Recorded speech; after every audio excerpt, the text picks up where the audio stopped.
Bonsoir Bandeko. En tout cas, merci beaucoup pour la opportunité. Je sais que vous êtes nombreux à Kolanda cette vidéo. Oezali justement pour que tu éclaires lanterne. Il y a Bandeko Nabiso en rapport avec le processus électoral.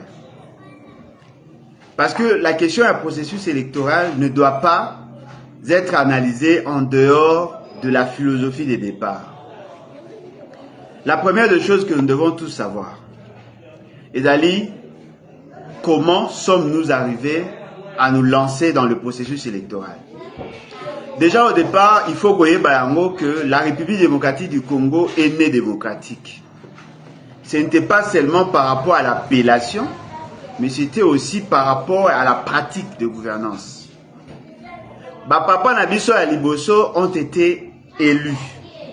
Bazalaki élu par le peuple de manière directe et de manière indirecte. Il y avait des députés.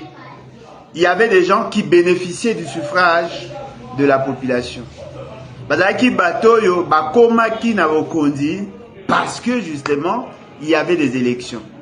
N'oubliez pas que Monsieur Lumumba, Papa Lumumba a qui na majorité au Parlement. Et ce Parlement a été constitué des élus. Ce qui fait que la réalité sur le terrain est permettre na bango base à majorité. Et cette majorité a permis justement à faire de Kasavubu président de la République. Donc la République démocratique du Congo est un État né à plusieurs phases. Mais la République démocratique du Congo est née démocratique. Alors, il y a aujourd'hui un débat sur le processus électoral. Ensemble avec vous, Togolobela, voilà l'une des preuves. Il y a effectivement un problème, un besoin criant, il y a gouvernance par le fait que l'électricité est commis local à exception dans une république, dans un pays où il y a un fort potentiel. Je disais, il y a aujourd'hui un débat en rapport avec le processus électoral. Et de ce fait, ça demande à ce que tu comprendre le vrai enjeu et la finalité de ce que nous faisons. Premièrement, les élections ont été instituées justement pour mettre fin à la crise de légitimité. Les élections, que ce soit chez nous, que ce soit partout ailleurs, on a organisé les élections justement pour mettre fin à la crise de légitimité. Il faut noter cela. Et très souvent, les gens confondent la légitimité, et la finalité, les buts, les objectifs généraux, les objectifs spécifiques et opérationnels. Lorsqu'on confond le concept, il est difficile de comprendre ce qui est dit dans la Constitution. La Constitution, le Constitution vous disent que depuis plusieurs années, on a connu des crises récurrentes.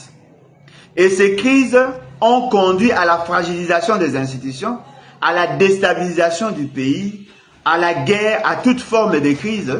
Oyo ezalaki pezali tilelo namboga na biso. Et ils ont compris que le problème Oyefandaki Makasi, c'était dû par le fait que la population ne se reconnaissait pas na bateau qui n'a pouvoir, ce qu'on appelle la crise de légitimité. Les gens justifiaient leur position par rapport à cette réalité-là. C'est-à-dire qu'on ne pouvait pas ne pas avoir de crise parce que ceux qui étaient au pouvoir n'étaient pas reconnus par la majorité de la population. Ce qui veut dire que la crise de légitimité est due par le fait que les gens accédaient au pouvoir sans le peuple. Ce qui fait que nous avons pu organiser notre constitution. Nous avons pu organiser notre société sur base de cette option-là.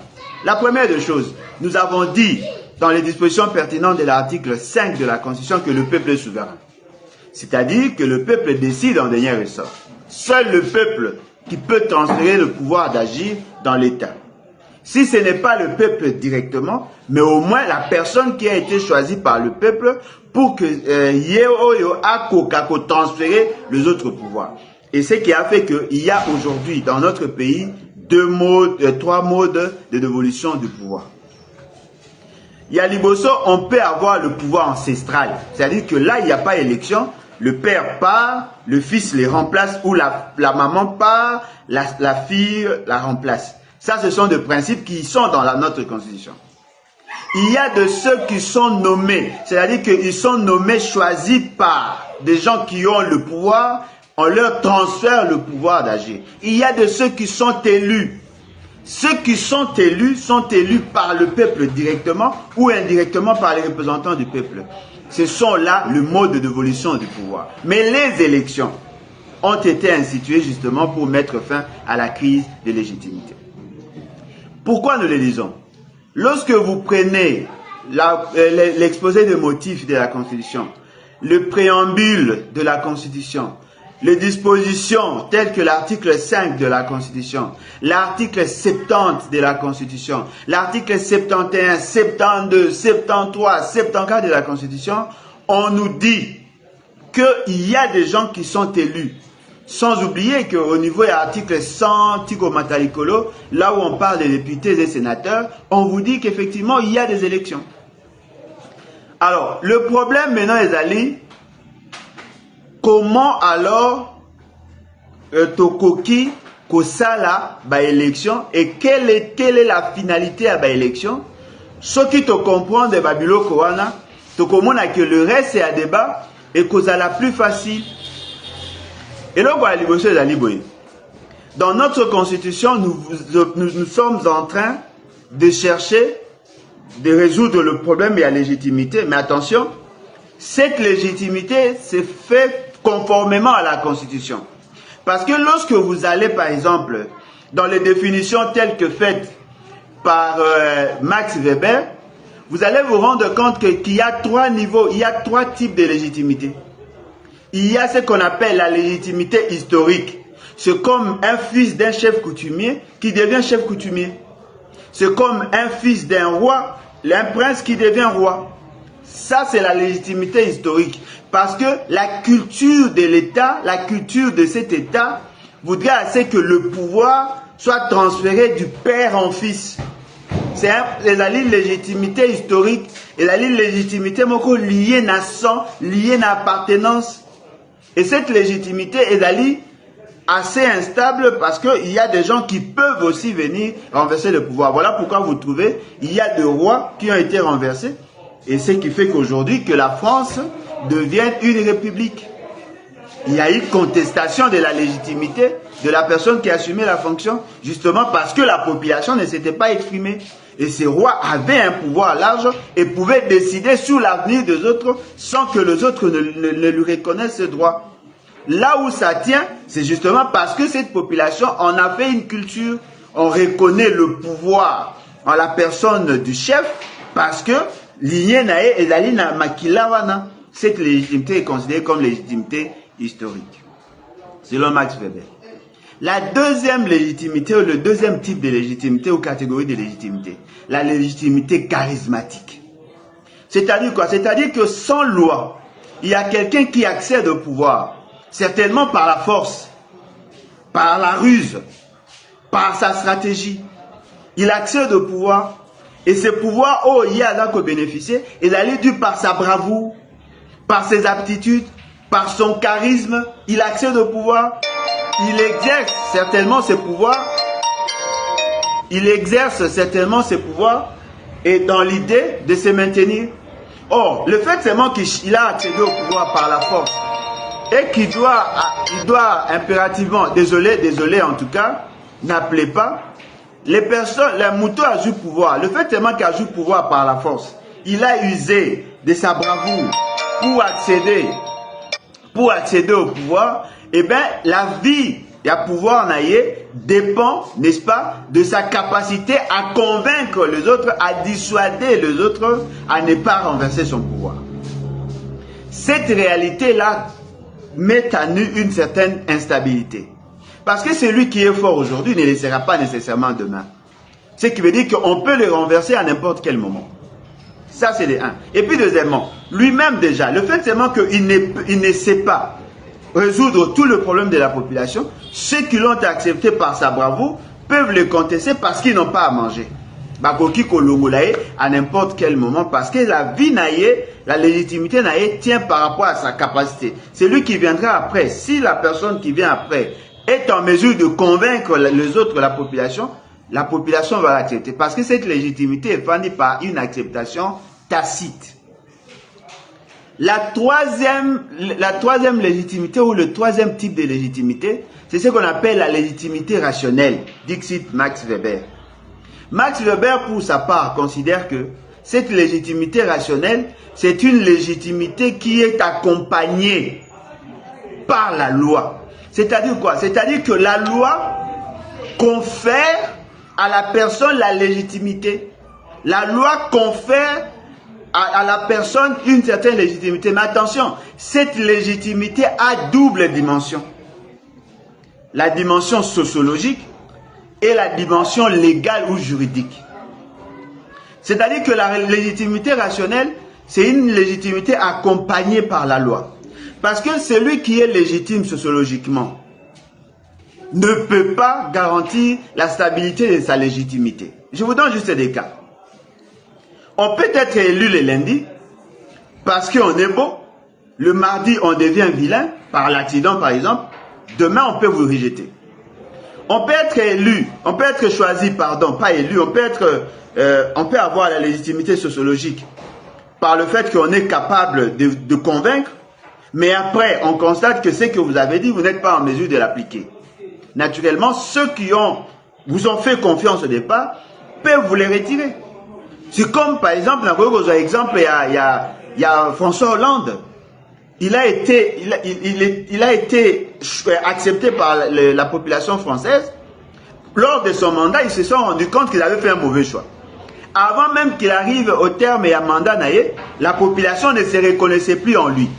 Ce qui veut dire qu'il avait perdu la légitimité sociologique pendant qu'il était encore en fonction. Et cela a justifié son départ. Il a préféré ne pas postuler.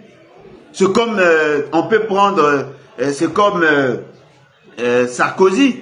Sarkozy a été choisi, il a été bien élu, plébiscité pratiquement, mais à la fin, les gens n'ont pas voulu le reconduire, il est parti. C'est-à-dire que cette légitimité-là, sociologique, dans sa dimension sociologique, peut vaciller selon le temps. Par exemple, Mobutu était aimé, il était choisi, mais fort malheureusement, à une certaine époque, les gens ont commencé à le vomir. Et donc, la légitimité sociologique est une bonne chose en soi, mais elle doit être encadrée par la loi. Voilà pourquoi notre République a opté pour une légitimité rationnelle. Cette légitimité rationnelle veut dire quoi? Veut dire qu'on fixe le principe que d'abord, le mandat est de 5 ans. Celui qui est élu par la population est supposé être revêtu de la légitimité rationnelle, la légitimité sociologique. Et on fait de lui président. Il doit bénéficier du mandat de 5 ans. C'est-à-dire que sa légitimité est cristallisée dans 5 ans. Je ne sais pas si on s'est fait comprendre. Cette légitimité est cristallisée pour 5 ans. C'est-à-dire qu'il y a d'abord l'acceptation du mandat, il y a le transfèrement de compétences et de pouvoir pour 5 ans par l'acceptation. Alors, qu'est-ce que la loi dit? Qu'est-ce que la Constitution dit? Il faut que celui qui veut être président de la République, celui qui veut être député, celui qui veut être sénateur, celui qui veut être gouverneur, bourgmestre, maire de la ville, doivent être élus. Et il y a l'élection directe et indirecte. Mais on dit le mandat est de 5 ans. C'est-à-dire que lorsque vous transférez le pouvoir d'agir à une personne, cette personne doit bénéficier de 5 ans. Cela ne veut pas dire que les personnes qui l'ont aimé au départ vont continuer à l'aimer jusqu'à la fin. À cause qu'on a aimé au départ, mais à la fin on les rejette. Comme aussi il peut être moins aimé au départ et être aimé à la fin. C'est justement ça, la dimension sociologique. Elle vacille. Elle évolue en temps de si. Elle vacille selon les circonstances, selon les conjonctures. Ces éléments-là sont essentiels pour que tu comprennes ce que je veux dire. Alors, cette légitimité rationnelle a deux dimensions. Il y a la dimension quantitative, la dimension quantitative et la dimension qualitative. C'est-à-dire quoi? C'est-à-dire que la dimension quantitative, on tient compte du nombre. Mais la dimension qualitative, on tient compte de la loi, la conformité à la loi. Ce qui fait que ça justifie la création de deux instances. L'instance technique qui est censée constater la dimension quantitative et l'instance juridique qui est censée constater la dimension qualitative. Et les deux, il y a l'approche sociologique, l'autre, il y a l'approche juridique. C'est ce qui fait que nous avons la CENI et nous avons la Cour constitutionnelle et le cours d'appel.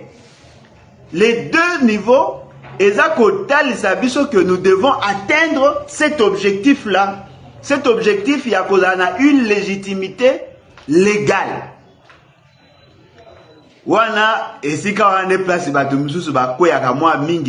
Parce qu'ils ne veulent pas se documenter. Nous avons créé la CENI pour constater le nombre de voix obtenues. C'est-à-dire ce qu'on va dire la constatation de la légitimité. Dans la légitimité rationnelle, nous avons dit qu'il y a deux dimensions, la dimension sociologique et la dimension légale ou constitutionnelle, la dimension juridique. La CENI a pour mission de constater la légitimité, c'est-à-dire que c'est lui qui obtient plus de voix. Mais la Cour constitutionnelle et le cours d'appel sont chargés de constater la légalité de la légitimité. Ce qui veut dire qu'il y a deux dimensions. Dans l'approche quantitative, cette approche quantitative a aussi une dimension légale. Attention, il faut vous comprendre ici, a aussi une dimension légale. Pourquoi? Parce qu'en réalité, lorsqu'on parle de la légitimité, c'est l'acceptation par le peuple. Je vous donne juste un cas. Nous avons pu organiser les élections en 2018. La population congolaise était estimée à près de 90 millions d'habitants. Le nombre d'enrôlés était estimé à 45 millions d'enrôlés. Le nombre de suffrages valablement exprimés était estimé à 18 millions. Le mathématicien comprend directement qu'il y a un grand écart. C'est-à-dire que la population est estimée à 90 millions. La loi prévoit que ne peuvent participer au vote que ceux qui résident ici, ceux qui sont congolais, ceux qui ont l'âge de la maturité, mais attention, ceux qui se sont fait enrôler. Ce qui veut dire que la loi elle-même prévoit les mécanismes pour réduire le nombre de participants au vote. Pas parce que ils correspondent à besoin sociologique, non, mais parce qu'ils correspondent à besoin légal. 90 millions de Congolais, l'acceptation sociologique voudrait assez que vous soyez aimé par la majorité des Congolais. Ça, c'est la dimension sociologique. Mais la dimension légale voudrait assez que vous soyez choisi, que vous ayez plus de voix que ceux qui sont vos challengers.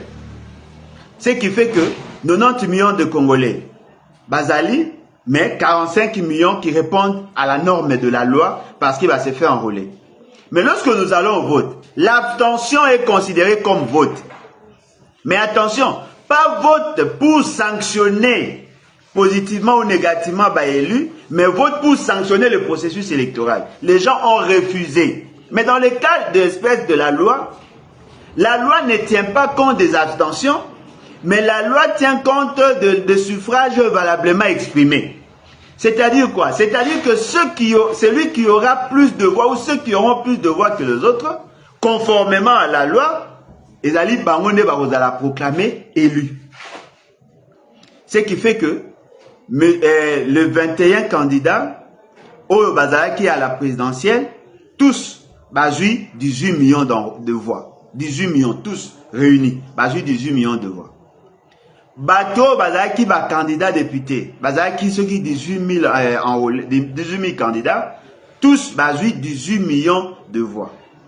Bateau Bazaraki va député provinciaux. Bazaraki ceux qui 20 combien de mille bangonyon se va bénéficier dans ces voix. C'est-à-dire qu'il n'y a eu que 18 millions de personnes qui ont participé au vote.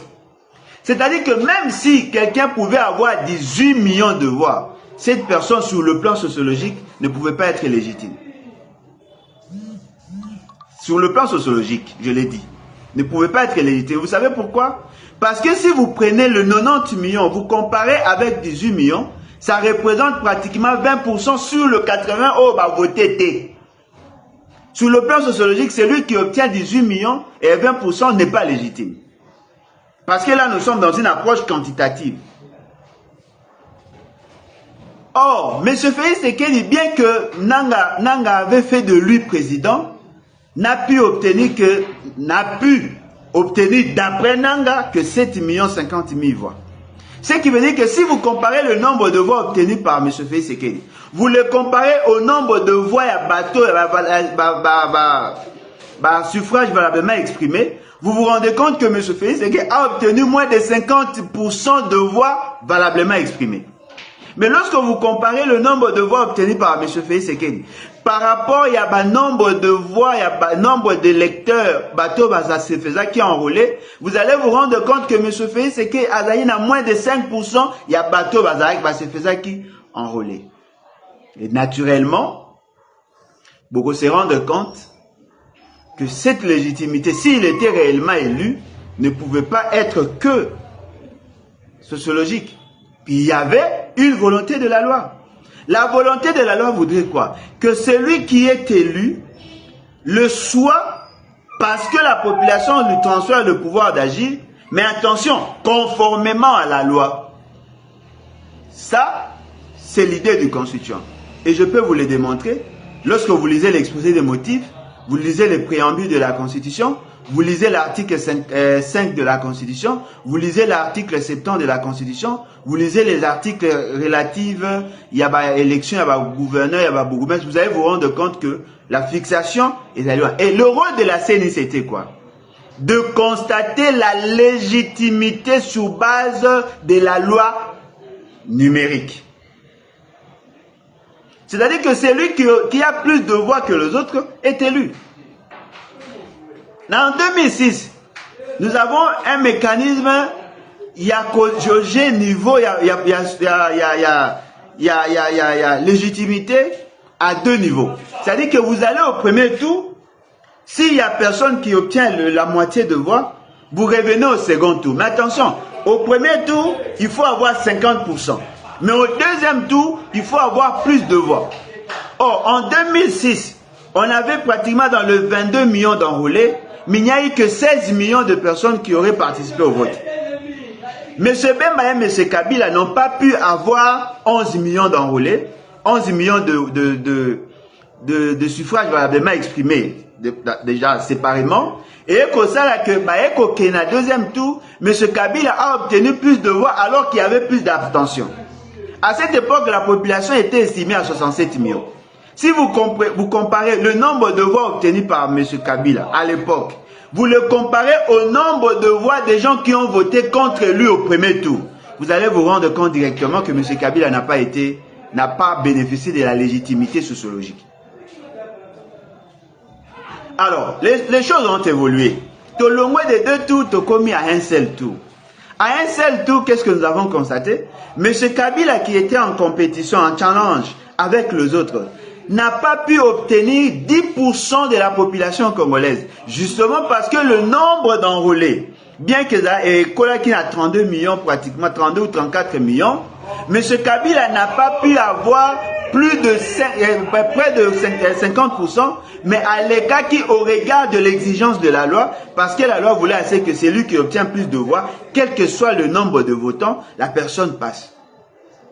Et en 2018, c'était encore grave. Très grave. M. Félix Tshisekedi avec 7 50 000 voix, parce qu'il n'y a pas de chiffres, il n'y a pas de statistiques, il n'y a aucun document sous bâtiment où il faut justifier un mot. Mais lorsque vous prenez 7 50 000 voix, vous comparez à 45 millions d'enrôlés, vous comparez à 100 millions de la population, vous allez vous rendre compte qu'il n'y avait que la dimension légale qui pouvait justifier cela, bien qu'il a triché. Ce qui veut dire que l'objectif de la Constitution est de constater la légitimité du pouvoir, mais attention, conformément à la loi. Alors, la CENI est là pour constater le nombre de voix. Qu'est-ce que la CENI fait? La population, d'abord, doit opter pour les élections. La population doit se faire enrôler. À qui on se fait enrôler? On nous donne le nombre, 45 millions d'enrôlés. Deuxième étape, cette population doit jeter son dévolu sur le personne de son choix. Il y avait une seule CENI pour le même jour, le même calendrier, le même bureau, le même personnel, pour organiser l'élection législative nationale, législative provinciale et présidentielle. Il y avait une seule machine qui imprimait et il y avait un seul bulletin de vote avec 3 coupons. La population vote. À qui qu'on votait? À voter candidat des présidents de la République, à voter candidat député national, à voter candidat député provincial, à confirmer en haut la machine, il lance l'impression, on imprime, on compte une voix pour le président, une voix pour les députés nationaux, une voix pour les députés provinciaux. C'était comme ça que nous avons pu passer les élections. Qu'est-ce qui s'est fait? On se rend compte que la majorité de la population avait refusé de voter. Et Félix Tshisekedi, et les candidats Yamouka, et les candidats FCC, la majorité de la population a refusé. Aboyi Batu Nyonsoana. Yango Moni, sur 45 millions d'enrôlés, on a pu enregistrer que 18 millions de personnes qui auraient participé au vote. Ce qui veut dire que cette légitimité n'avait pas d'autre soubassement que le soubassement légal. Cette réalité relance les débats sur la définition à Max Weber. Parce que sur le plan charismatique, personne d'entre ces candidats n'a pu obtenir l'assentiment de tout le monde. Mais sur le plan légal, oui. Alors, qu'est-ce qui s'est fait? C'est lui qui est élu, s'il y avait réellement des élus, c'est lui qui est élu dans le contexte et à l'égalité, bénéficie de la légitimité stable pendant 5 ans. Parce que là, qu'est-ce que l'on constate? On constate que bien évidemment, ceux qui n'ont pas participé au vote sont soumis à la loi. La loi dit, vous êtes élu, quel que soit le nombre de voix obtenus, si vous obtenez plus de voix que les autres, vous êtes considéré élu. Et tous ceux qui n'ont pas participé au vote ne peuvent pas venir revendiquer ces droits. Votre légitimité ne peut pas être contestée. Mais attention, cette légitimité est limitée dans le temps. Cette légitimité légale est limitée dans le temps. Ce qui fait que la légitimation du pouvoir par les élections est limitée dans le temps du mandat. Ne peut avoir le pouvoir dans l'État que celui qui a bénéficié de la légitimité sociologique conformément à la loi. C'est-à-dire qu'on ne peut pas faire sortir la légitimité en dehors de la loi. Parce que là, nous sommes dans la légitimité rationnelle. On n'est pas dans la légitimité charismatique. Et la seule personne qui peut transférer le pouvoir dans l'État, c'est le peuple. Et nous sommes tous d'accord. Alors, la Cour constitutionnelle est là pour constater la légalité de la légitimité. C'est-à-dire que la légitimité dont parle la CENI a été constatée conformément à la loi. La Cour constitutionnelle doit constater la légalité de la légitimité. C'est-à-dire que celui qui est élu conformément à la loi doit être confirmé par la Cour constitutionnelle. Il y a un moment tout ça là, la CENI qui constate la légitimité sur la base de la loi quantitative, publie ses résultats provisoires. Et la Cour constitutionnelle et le cours d'appel doivent certifier que cette légitimité provisoirement publiée est conforme à la loi. Naturellement, si celui qui est conforme, celui qui a été publié, président ou député, conformément à la CENI, il faut que cela soit conforme à la loi. Et si ce n'est pas conforme si cela n'est pas conforme à la loi, eh bien, qu'est-ce qui s'est fait? La Cour constitutionnelle doit annuler. La Cour constitutionnelle doit annuler la publication. Soit en faveur d'un candidat qui serait élu, ou soit en annulation du processus électoral. C'est ça l'idée. Ce qui fait que la stabilité institutionnelle dépend de la légitimité, et cette légitimité dépend de la constatation du respect de la loi. Toute publication faite en dehors de la loi met en mal le processus électoral. Toute publication faite par la CENI en dehors de la loi met en mal la constatation de la légitimité. Parce que la finalité de tout, c'est de faire en sorte que la personne qui sera élue soit choisie par le peuple. Je voudrais juste ouvrir une parenthèse. Les gens pensent, certaines personnes pensent que l'on peut se garantir de la légitimité que lorsqu'on aura les élections à 2 tours. Moi, je ne suis pas convaincu par les théories avancées par ces gens-là. Je veux juste vous les démontrer. En 2006, on était dans un système à 2 tours. C'est-à-dire que Tokena Kiliboso avec 31 candidats, et après Totika il a 2 candidats. Ce n'est pas toute la population qui avait participé au vote. Seuls ceux qui étaient enrôlés qui pouvaient participer au vote. Et le taux d'abstention était important. Dans le premier tour comme dans le deuxième tour. Le nombre de voix obtenues par Kabila dans le premier tour, Dixit Abe Malumalu, apparaissait supérieur dans le premier tour. Mais attention, le nombre de personnes qui ont voté contre Kabila, plus le nombre de personnes qui se sont abstenues, est largement supérieur au nombre de voix obtenues dans le deuxième tour. Ce qui veut dire que la légitimité ne peut pas être prise dans sa dimension sociologique. Et M. Kabila n'était pas pour autant légitime. N'était pas pour autant légitime sur le plan sociologique. Mais à l'écart qui quand même, et puis ce qu'on tali, n'a pas élection, le deuxième tour n'a pas joué en tant que tel. Ne pensez pas que le premier tour et le deuxième tour est l'essentiel pour constater la légitimité. Non. Ce qui est plus important, c'est la qualité des élections. Ce n'est pas le nombre de tours, c'est la qualité des élections. C'est-à-dire qu'il faut que tu vas se rassurer que le nombre de voix obtenues reflète la sincérité de scrutin, ça reflète la vérité des urnes. Il faut que ceux qui ont été élus le soient réellement. Parce qu'une voix du peuple, c'est une décision du souverain. Il faut que l'on sorte de cette conception-là, de penser que non, à 2 tours, non, non. La légitimité ne vient que par le fait qu'on a respecté le choix de la population et la personne qui est proclamée élue a obtenu plus de voix. Nous sommes dans la légitimité rationnelle, parce que dans la légitimité charismatique, on ne pouvait pas avoir toutes ces réalités-là. Dans la légitimité rationnelle, on voudrait assez que les choses se fassent conformément à la loi. Et voilà pourquoi nous avons 2 instances. La CNI et la Cour constitutionnelle. La Cour constitutionnelle a un rôle. En dehors de la Cour constitutionnelle, il y a le cours d'appel. Pour les députés provinciaux à niveau assez. Mais la Cour constitutionnelle attaque les députés nationaux, na président de la République.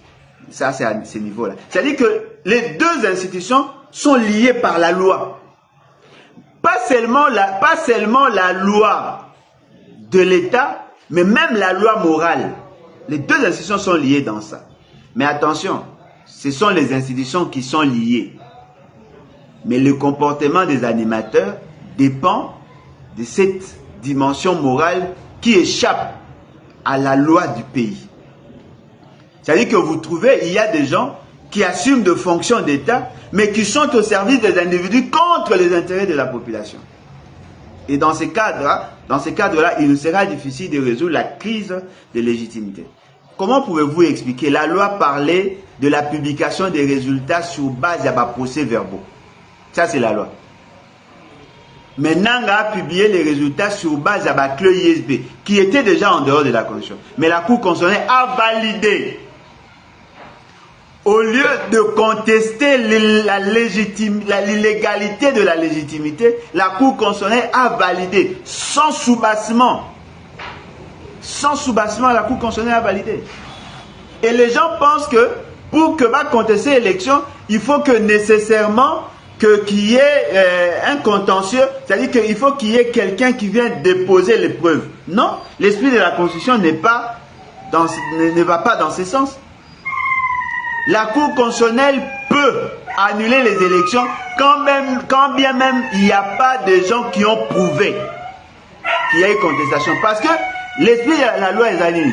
On envoie à la Cour constitutionnelle les éléments de preuve. Il y a processus électoral, le procès verbaux et les procès verbaux qu'on envoie à la sous-pli fermée, on envoie à la CENI pour confronter ce que on envoie à la Cour constitutionnelle pour confirmer si la CENI a publié les résultats tels que les bureaux le veulent. Parce qu'il faut faire la part des choses. Ce sont les bureaux de vote qui envoient les plis. Et on confronte ça. Alors dites-moi, dans ce contexte, comment pouvons-nous parler de la légitimité? Toyoki, Tomoni, Tolani, depuis un certain temps, les gens parlent du calendrier électoral.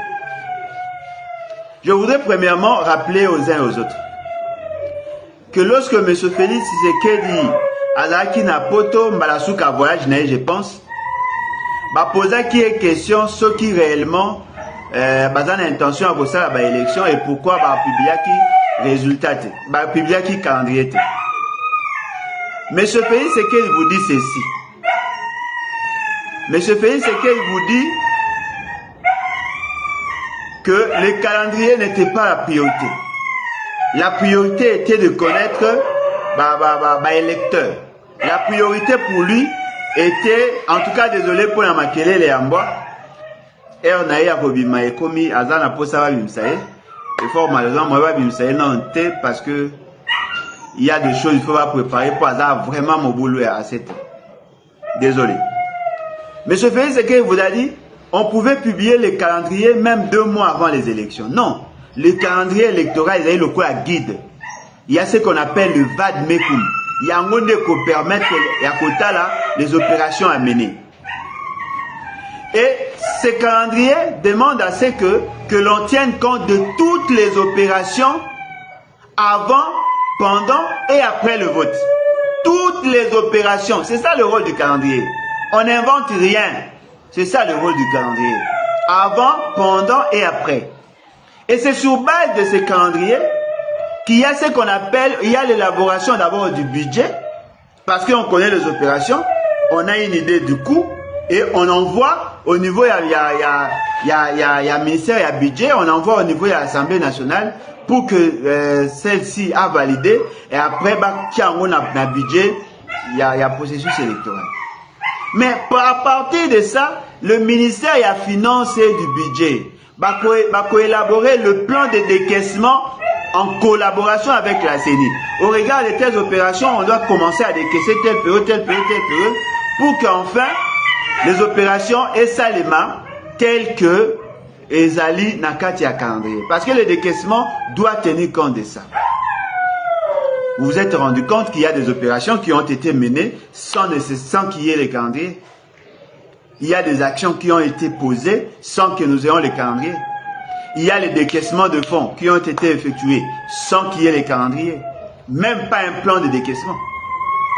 Parce que s'il n'y a pas de calendrier, il n'y a pas de plan de décaissement.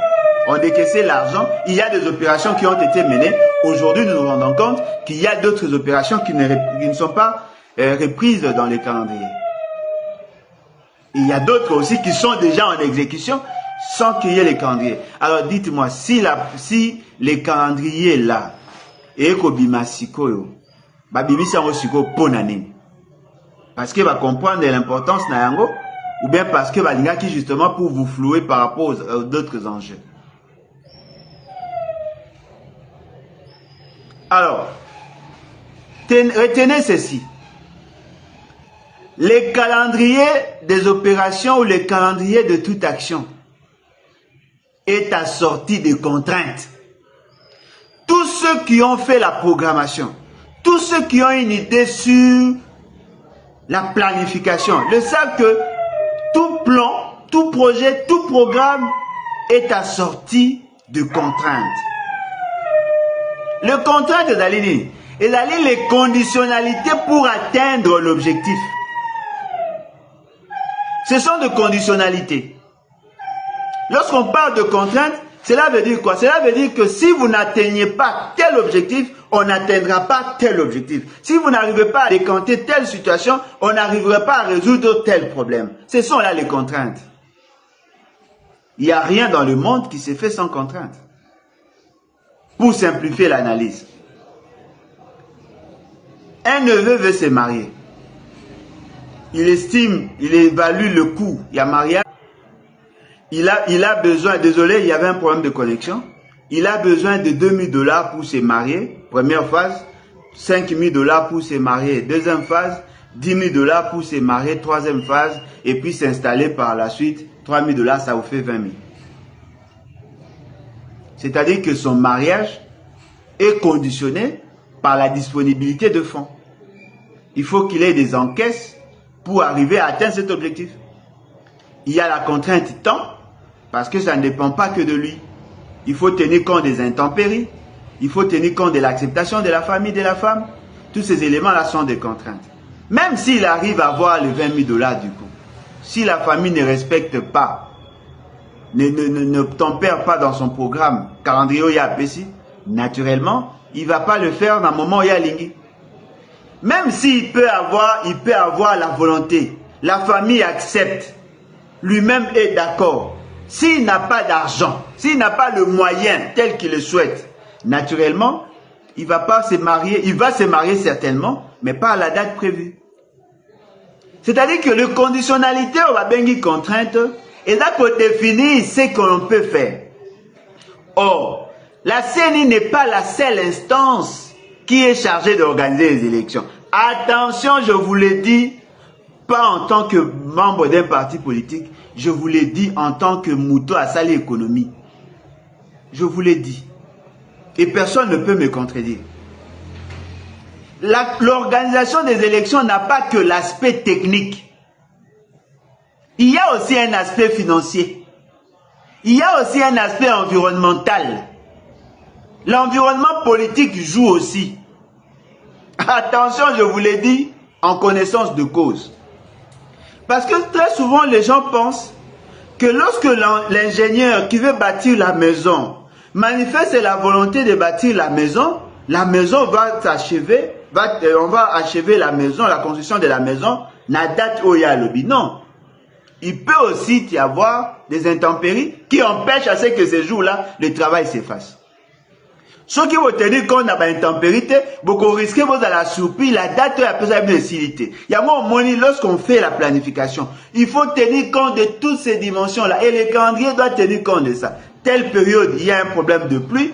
Même si tout ça, la cimère aussi maté, telle période, il y a un problème de ça, telle période, tout ça, et la pression populaire, certainement, on peut avoir des troubles, et tout ça, le fournisseur, il y a des matériaux, à quoi qu'on a empêché. Tous ces éléments-là doivent être pris en compte. Si vous ne le faites pas, vous serez buté à ces contraintes-là. Alors, la CENI vous dit qu'elle a l'intention d'organiser les élections. On vous présente un calendrier. Mais la question que je voudrais vous poser, ce calendrier n'est-il pas assorti de contraintes? Ces contraintes-là dépendent de lui? De M. Nanga Junior? Prenons l'exemple.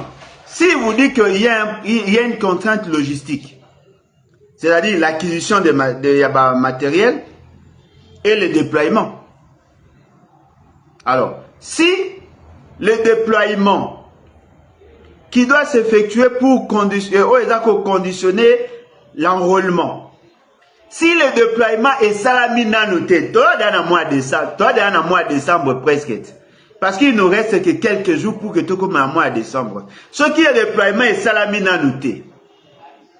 Le personnel Oyo Azakuna doit être mis à niveau. Pour apprendre comment utiliser le matériel. Ils doivent être formés. Recrutés d'abord, formés dans le domaine général et formés dans le domaine spécifique. Et Salami,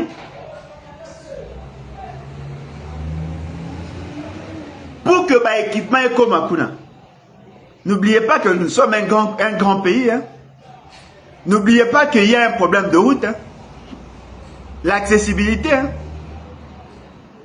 Faut pas oublier ça. N'oubliez pas que toi, la période de Moko Ezali, Mboule Betaka, c'est-à-dire que les routes au Bango Basala qui cartographie, et dans la même état dans les lois. Hein. Dans d'autres points, pour que les équipements aient comme il faut un hélicoptère. Hélicoptère est ça. Dans ma place, il faut un avion et se déployer. Un avion Ezali.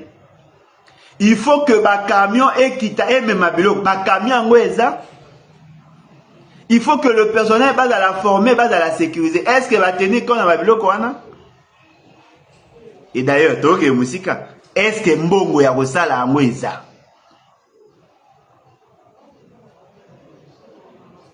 Parce que les gens aujourd'hui semblent être contents. Le fait que va publier le calendrier. Non, mais le calendrier n'est qu'un chapelet d'intention. Le calendrier n'est pas l'action. Nous avons voulu que l'on publie les calendriers justement pour voir le point fort et le point faible de ce qui s'est fait. Mais aujourd'hui, nous pouvons vous démontrer que ce calendrier sera difficile d'appliquer. Et vous savez qu'est-ce qui s'est fait? Celui qui publie les calendriers se conforme à l'exigence technique, mais ceux qui vont accompagner l'application du calendrier vont prendre des décisions politiques.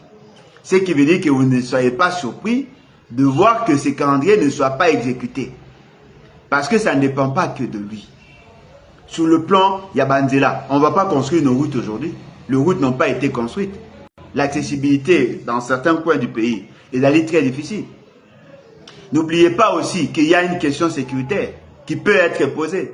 Ne pensez pas que la personne qui gère la CENI va gérer la question sécuritaire. N'oubliez pas non plus, il y a la volonté politique. Que bateau à pouvoir n'ont pas de raison d'organiser des élections à temps utile. Et naturellement, ce que vous voyez là dans les réseaux sociaux ne sont que des chapelets d'intention. Et je suis sûr et convaincu, même la personne qui a établi, qui a émise cet état, à Sali, ces calendriers-là, elle-même n'est pas convaincue de l'application de ces calendriers. Aza convaincu t'es. Mais à la Kissi Nabino que voilà, j'ai respecté ce qui a été convenu. Comme vous tous, vous avez fait une fixation sur la date des élections, il vous présente les élections, mais il ne le fera pas. Est-ce que vous savez qu'en 2019, il y avait un calendrier électoral? En 2019, je dis bien, il y avait un calendrier électoral. Il y avait des fonds disponibles pour organiser les élections locales. Les élections n'ont pas été organisées. Il y avait un calendrier. Il y avait l'argent. Mais M. Félix Tshisekedi a décidé de saboter ces élections. A Boï organiser les élections. Alors qu'il avait l'argent. Vous pensez que la publication des calendriers rassure la qualité et la tenue des élections? Non. Non. Les calendriers, c'est juste un document technique pour nous conduire à atteindre l'objectif. C'est juste une sorte de caneva. C'est juste pour faciliter à Moutou Azakotala l'opérationnalisation en tenant compte du chronogramme qui a été présenté. On doit établir les responsabilités, qui doit faire quoi, pour quel objectif, ce qui a été fait. Mais attention, la condition première, il faut que tout le moyen soit réuni pour que les calendriers soient exécutés. Alors, chers Congolais, je voudrais nous dire, nous exhorter d'éviter de faire des choses par émotion. Parce que dans mon lit, que tout le monde s'est emballé dans ça, les grandes questions telles que la question sécuritaire, le degré à haute trahison manifesté par M. Félix Tshisekedi, qui nous a emmenés dans EAC avec les conséquences qui en résultent. Lorsque Monique et Toza Kolobela, calendrier. Et mais ce calendrier, personne ne peut vous rassurer que le calendrier sera exécuté. Même celui qui a établi le calendrier ne peut pas le dire. Alors, pensez-vous vraiment que M. Félix a l'intention d'organiser les élections à temps utile? Pensez-vous vraiment que M. Félix a l'intention d'organiser de bonnes élections? Est-ce que il a une offre politique? Est-ce que lui-même est consommable? Est-ce qu'on peut consommer un produit comme Félix Sekedi? Politiquement, peut-on consommer un produit comme ça? Voilà pourquoi je vous exhorte, chers Congolais, arrêtez de vous distraire. Le processus électoral est amabé. La Cour constitutionnelle déjà est allée très courte. La CNI est allée caporalisée. Pensez-vous vraiment que vous aurez de bonnes élections? Si nous n'avons pas de bonnes élections, ce qui veut dire qu'on ne va pas atteindre la finalité. On n'aura pas la légitimité telle que souhaitée. Et la conséquence, c'est quoi? On va tourner en rond. Je vous exhorte, sincèrement, de mettre plus d'énergie pour que tu recouvres d'abord la souveraineté du peuple. Je vous exhorte de conjuguer bisognon sur effort pour enclencher la révolution. Article 64. Parce que je vois déjà de loin, beaucoup d'entre vous seront déçus. Je vous dis,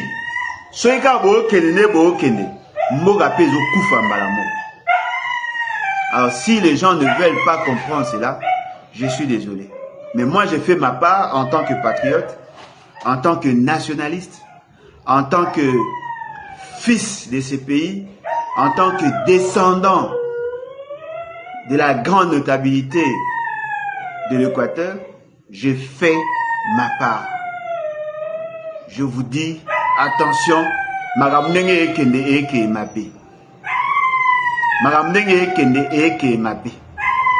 et ceux qui vont comprendre en côté, beaucoup comprendre en après. Mais moi, j'ai fait ma part. Alors, levons-nous et bâtissons sur votre parti. Tout ça, vous manifester votre volonté à changer les choses. Vous sait que tous ensemble, unis, tout bunda, tout ça, c'est que les choses changent pour l'intérêt de tous. Parce que si nous ne le faisons pas, nous serons perdus.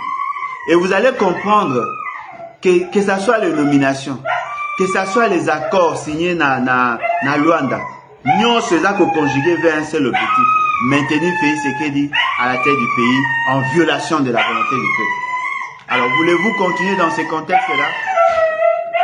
Voulez-vous vraiment vivre dans ces contextes-là? Voulez-vous imposer aux générations futures d'avoir de mauvaises élections? Je ne pense pas. Alors, levons-nous. Levons-nous, venez, adhérez massivement, adhérez massivement dans les battes, venez nombreux, ensemble nous allons nous battre pour que nous imposions les changements, un changement radical.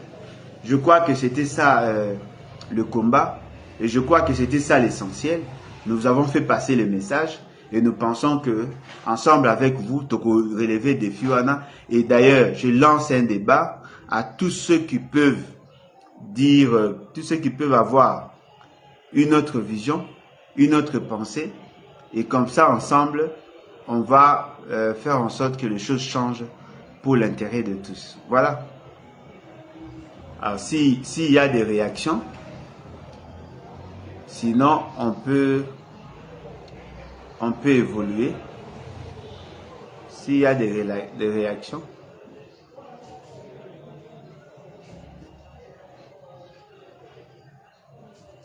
Y a-t-il des réactions?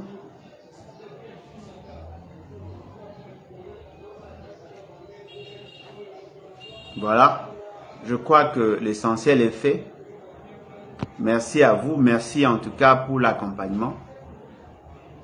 En dehors de la révolution, il n'y a pas d'autre solution. Et là, c'est la vie de toute une nation qui en dépend. Merci de m'avoir suivi. Et je demande d'ailleurs à tout le monde, Vous s'abonner massivement à Elonja TV, là où nous faisons beaucoup de vidéos. Et c'est presque chaque jour, à partir de 18h45. Vous s'abonner et vous allez bien pour tout le monde. Et ensemble, on va essayer de réfléchir sur des grandes questions. Bye. Merci.